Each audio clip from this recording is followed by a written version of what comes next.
ഇതാണ് നമ്മുടെ കാർഡമം സീഡും ഉണ്ട്, ഫ്ലവറും ഉണ്ട്. ഉണ്ടോ കാർഡമം ഫ്ലവർ കണ്ടോ?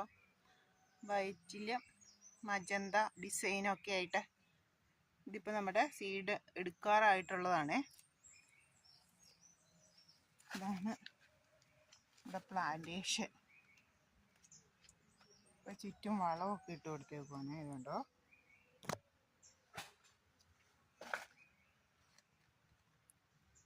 ഇതാണ് അതിൻ്റെ കായ ഉണ്ടാകുന്ന അതുപോലെയാണ്. അതിന് ശരം എന്ന് പറയും, ശരം. പിന്നെ ഇനിയിപ്പം മുകളിലേക്ക് പൊങ്ങി വരുന്ന തൈക്ക് ചിമ്പ്. ഇതുണ്ടോ? ഇതൊരു ചിമ്പ. ഇതുണ്ടോ? ഇത് പൊങ്ങി വരുന്നത് ചിമ്പ്. ഇത് ശരം. ഇത് ഫ്ലവർ. ഇതുണ്ടോ? Okay, bye bye. അടുത്തൊരു വീഡിയോ ആയിട്ട് അടുത്ത ദിവസം കാണാം. എല്ലാവർക്കും നമസ്കാരം.